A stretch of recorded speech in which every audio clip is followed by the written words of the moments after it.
ఇక్కడ వెళ్ళండి ఇలా మాట్లాడండి అంటే సరేలే ఇంత పోరాడిని చేస్తే ఇదే చేయలేము అనేసి ధైర్యం చేసి వెళ్ళాం ఢిల్లీ. ఢిల్లీ వెళ్ళిన తర్వాత అక్కడే ఢిల్లీ వెళ్ళిన తర్వాతే వీళ్ళు బయటకు వచ్చారు. అంతవరకు ఆ 14 నెలలు అక్కడే ఉన్నారు. అతను అక్కడ అంబాసిడర్తో మాట్లాడడం కానీ ఉన్నారనడం కానీ మెయిన్ మాకు బాధ కలిగించింది ఏంటంటే పుల్వామా దాడి. ఆ దాడి ఇలాగ మార్నింగ్ ఇలాగ టీవీ వేసాను, ఇలాగ మన ఇండియన్ ఆర్మీకి ఇలాగ ఉగ్రవాదులు చంపేశారు, ఆత్మహత్య దాడి అయిందని తర్వాత అవునా ఎందుకు అనేసి వీళ్ళకేం చేస్తారని ఇదో బాధ. మళ్ళీ అక్కడ మరి ఇండియన్స్ ఉన్నారు కదా సార్, ఏం చేస్తారని బాధలు ఉన్నప్పటికీ లెటర్స్ ఆగిపోయి 3 months. వచ్చిన లెటర్స్ బాగానే వచ్చి పుల్వామా దాడికి ముందు లెటర్స్ కంటిన్యూ అయ్యేవి. మేము పంపించింది అతనికి వెళ్ళేది, అతను పంపించింది మాకు వచ్చేది. కానీ పుల్వామా దాడి తర్వాత స్టాప్ అయిపోయింది.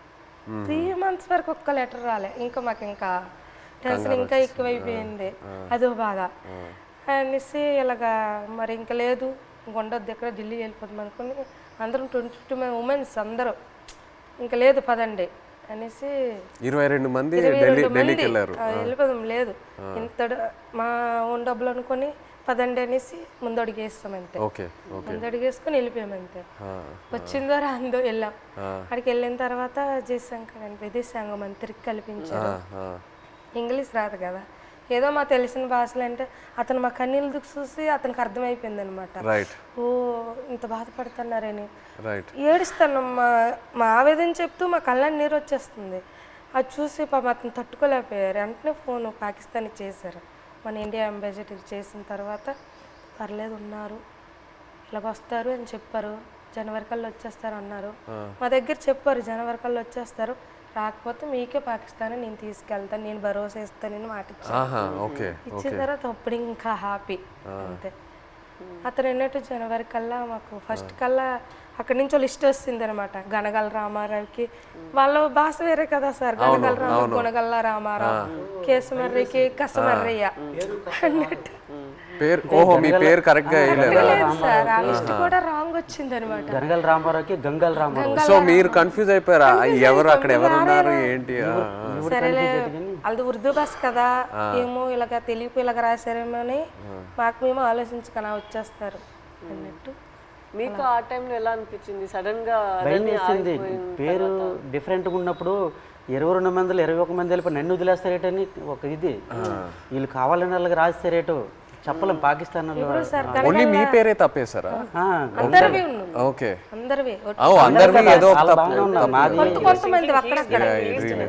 పేరు గనగల రామారావుకి గంగల్ రామారావు వచ్చింది. గంగల్ రామారావు వస్తే మరి పేరు డిఫరెంట్ అయితే ఖచ్చితంగా వదిలేస్తారని అందరూ ఇండియా వాళ్ళు అంటుంటారు. ఇంతకుముందు ఉన్నవాళ్ళు పాత వాళ్ళు. నాకైతే రాత్రి నిద్ర రాలేదు.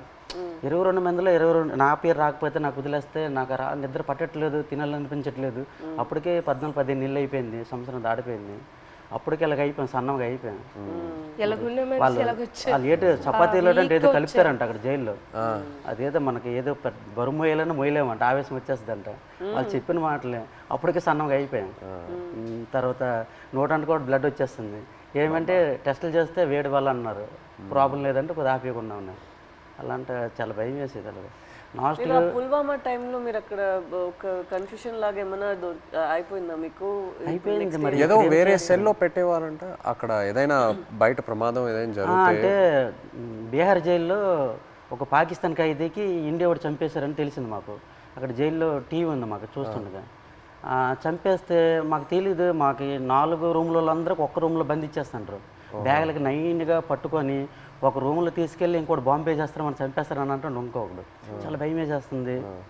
అప్పుడు ఇంకో అందులో కానిస్టేబుల్ ఉంటారు కదా కొందరు పాకిస్తాన్ వాళ్ళు, ఆయన లేదు అక్కడ మీ ఇండియా కూడా మా పాకిస్తాన్ ఖైదీ చంపేశాడు కదా, ఇక్కడ మీ వాళ్ళకి ఏం జరగకంటే మీరు అందరికీ ఒక రూమ్లో పెడతాను, మీరు జడవద్దని చెప్పాడు.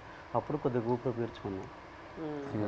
అలా జరిగింది. అండ్ మీకు జైల్లో ఇప్పుడు డబ్బుల్లా ఇప్పుడు ఈ ఉత్తరాలు పంపించడానికి ఆ అమౌంట్ ఎలా మీకు వచ్చేది? పెన్నుల మీద పేర్లు చేస్తాను నేను, ఒక్కొక్కరు ఒక్కొక్క పని నేర్చుకున్నాం. నాకైతే 2 వారాలు పట్టింది టైం. ఓకే. ఇప్పుడు నాకు చైతన్య పెన్ను ఉంటుంది, పైన దారంతో నాకు చైతన్య పేరు వచ్చేస్తుంది. కింద సాయిపల్లి అంటే ఒక పెన్ను మీద 2 పేర్లు రాస్తే 2 పేర్లకు 200 ఇస్తారు.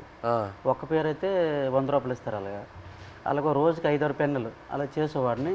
ఆ పెన్నులు వాళ్ళకి ఇస్తే ఆ ఖైదీలు ఏడు చేస్తారు, వాళ్ళకి బెయిల్ మీద వెళ్తారు కదా కోర్టుకి, వాళ్ళ ఫ్యామిలీకి ఇస్తారు కదా, ఆ డబ్బులతో మేము ఏంటంటే అప్పుడప్పుడు ఏదో గుడ్లు తెచ్చుకుంటూ కానీ మాంసం కానీ తినడం కానీ, 22 మందికి మరి మెయిన్ లీడర్ని కదా, వాళ్ళ గెడ్డలకు కానీ వాళ్ళ రింకిలకు కానీ బిస్కెట్లకు కానీ ముసలి వాళ్ళకి తెలియదు కదా, వాళ్ళకి డబ్బులు ఇచ్చేవాడిని గెడ్డలకి. సో ఒక్క ఉత్తరం పంపించడానికి ఎంత ఎంత అయ్యేది మీకు? ఎంతంటే ఒక 200-300-500 అంటే మా డబ్బులు ఉండవని తెలిసి ఏవో ఖర్చులు మట్టుకు పనులు చేస్తుంటాం, వాళ్ళకి ఇచ్చి అలాగే. నేను ఎన్ని పేజీలు రాయొచ్చు ఒకసారి? ఎన్ని పేజీలు పంపించచ్చు ఉత్తరం? అంటే వైట్ పేపర్ మీద రాసి లోపల కవర్లో పెడతాం మేము. మినిమం రెండు పేపర్లు 22 మంది 2 పేపర్లో రాసి పంపించాలి. అంటే ఒక్కో ఇద్దరేసిది ఒక్కో ఉత్తరం ఉంటుంది, 22 మంది ఎవరిదా ఇద్దరు జాయింట్ పడేవాళ్ళం. ఓకే. ఇంకా డబ్బులు లేనప్పుడు సర్దుకుండేవాళ్ళం అలాగే, ఇటు పెట్టి అలాగే అడ్జస్ట్మెంట్ అయ్యేవాళ్ళం. మీరు ఒక్కొక్కరికి ఎలా? ఈ ట్రిప్ అయితే నువ్వు లెటర్ పంపిస్తే నెక్స్ట్ ట్రిప్ నేను పంపుతాను. ఓకే. మళ్ళీ మాకు కాంప్రమైజ్ అయ్యి అడ్జస్ట్ చేసుకునేవాళ్ళం. Okay okay. అండ్ మీ పాప ఫోటో ఫస్ట్ టైం ఎలా చూసారు అక్కడ? అంటే పేపర్లో కటింగ్ చేసి ఉత్తరాలు పెట్టేసి పంపించారు ఆవిడ. అంటే అక్కడ ఏమేం జరుగుతుందనా ఊర్లో? ఓకే. పెట్టారు, పెట్టేసి పంపించేదాన్ని. అది చూసి అందులో చూసారని పాప. మీరు కావాలని అలా ఫోటో పెట్టారా?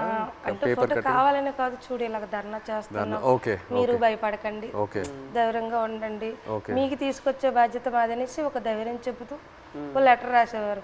ఇక్కడ మేము భయపడే వాళ్ళకి భయపెట్టిస్తే వాళ్ళు ఇంకా భయపెట్టేస్తారు కదా అనేసి ఒక పోరాటం చేస్తాను, మీరు జడకండి ధర్నాలు చేస్తాను అనుకుని పాప ఫోటో కట్ చేసి పెట్టేసి పంపించారు. జైల్లో అయితే చాలా బాధ. అంటే ఆ పాకిస్తాన్ ఖైదీలకి పడుకుని పెట్టి చెట్ట పైకి ఎత్తేసి పట్టుకొని పెద్ద బెల్ట్ ఉంటుంది, ఇలాగ బాధేసేవారు. అమ్మో సత్యం బావో సత్యం అంటే మేమేంటి మనకి అలాగ కొట్టేస్తారని మేము జడిసిపోయాం. ఈ చెట్ట పైకి ఎత్తేసేవారు, చేయలు సాపేసేవారు, కింద పడుకుని పెద్ద బెల్ట్ ఉంటుంది కర్ర పట్టుకొని ఇలా తిడ్డ ఉంటుంది అలా ఉంటుంది. ఆ బెల్ట్లో అలా కొడుతూ అమ్మో సత్యం 10 దెబ్బలు అంటే అలాంటివి.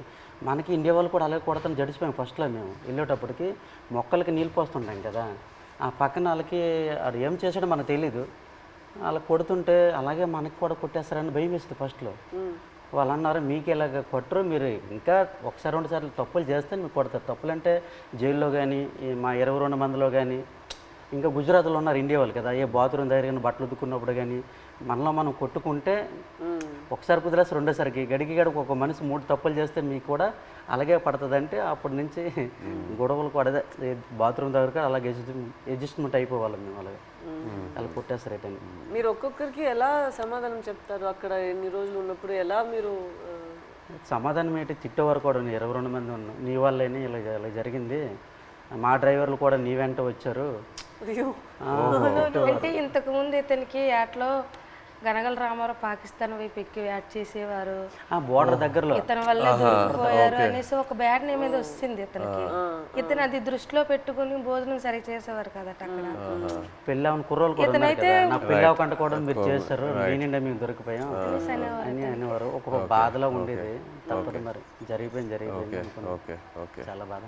బట్ ఇప్పుడు వాళ్ళందరూ బయట వచ్చేసారు, పిల్లలు కూడా చేసుకుంటారు. భయంలో ఉన్నప్పుడు అలాగే సడన్ గా మనం మాట్లాడతామా అనుకోని మాట్లాడేస్తాం. మీరు గుజరాత్ సేట్ దగ్గరికి వెళ్ళి ఆయనతో మాట్లాడటం ఐడియా రాలేదా? అంటే సేట్ దగ్గరికి వెళ్తే ఆ డబ్బు ఆ విషయం భాష రాదు కదా, సో దానివల్ల మీరు కొంచెం ప్రెగ్నెన్సీ డెలివరీ టైం కదా సార్, అతను లేరు, మనకి కొంచెం ఇబ్బంది ఉందనేసి నేను అతను సేటికి ఫోన్ చేశాను సార్. అక్కడికి చేసిన తర్వాత ఇలాగ అంటే భాష వచ్చిన వాళ్ళతో మాట్లాడించాను, ఇలాగ చెప్పండి డెలివరీ టైం ఉంది కదా, అతనికి ఏమైనా అమౌంట్ నేను వెయ్యను అంటే కొంచెం కోపంగా మాట్లాడేవారు వాళ్ళు. నేను వెయ్యను, పట్టించుకోలేదు వాళ్ళు. మాకు కూడా 2 బోట్లు దొరికిపోయాయి కదా, నేను ఎందుకు మీకు వేయాలన్నట్టు మాట్లాడేవారు. ఇప్పుడు మీరు ఇలా ఒక పరిస్థితి రాలేదంటే కూడా మీకు చాలా కష్టాలు వస్తూనే ఉంటాయి కదా, మీకు రోజులకి ఇలా మీరు చెప్పినట్టు ఎలా తుఫాన్ వస్తుంది ఇదన్నీ మీరు చూస్తూనే ఉండాలి కదా. తుఫాన్ వచ్చింది అక్కడ చేస్తుండగా తుఫాన్ వచ్చింది, తర్వాత యాంటీని వైర్లెస్ మాకు పిడికి పడ్డా తిరిగిపోయింది, చాలా ఇబ్బంది పడ్డాం. తర్వాత బోటు మొత్తం నీరు అయిపోయింది, చాలా ఎదుర్కొన్నాం అన్నీ. ఒక్కొక్కసారి బోట్లు మునిగిపోతున్న టైంలో పక్కన బోట్ వచ్చి మనుషులకి కాపాడేవారు, బోట్ మాత్రం మునిగిపోయేది. కానీ అక్కడ పక్కన బోట్ లేకపోతే ప్రాణాలు కూడా కోల్పోతారు. అలాంటి పరిస్థితి ఇదని వాళ్ళు చెప్పినప్పుడు మీరు మీ ఆయన దగ్గర అడగలేదా, మీరు ఎందుకు ఈ పని చేస్తున్నారు, మాతోనే ఉండండి, ఇక్కడే ఏమైనా పని చేయండి, మీరు అట్లేం అడగలేదా? లేదు మేడం, అలాంటి ఉపాధి అక్కడ లేదు, మా సైడ్ లేదు. అక్కడికి వెళ్తేనే మాకు మేము అంటే ఇక్కడ రూపాయి ఇస్తే అక్కడ 2 రూపాయలు. లేదు ఇక్కడ నెలనూలే లైక్ ల్యాండ్ ఇట్ సెల్ఫ్ వేరే ఏమైనా ఒక పని మనం చేసుకోవాలి కదా, ఇంత మేడం రిస్కీగా ఎందుకు? మచ్చిపూర్లో చాలా మంది డిగ్రీ ఇవన్నీ చదువుకుని ఉన్నారు చాలా మంది, చేసిన వాళ్ళు కానీ జాబులు రావట్లేదు. మంచిగా ఎస్టీ జాబితాలో ఏదో చేరిస్తే మాకు జాబులు వస్తామని అంటారు, కానీ చదువుకున్న జాబులు రావట్లేదు. అందుకే ఎక్కువ వలసలు వెళ్ళిపోతారు. చాలా మంది చదువుకున్న వాళ్ళు కూడా వెళ్ళిపోతుంటారు.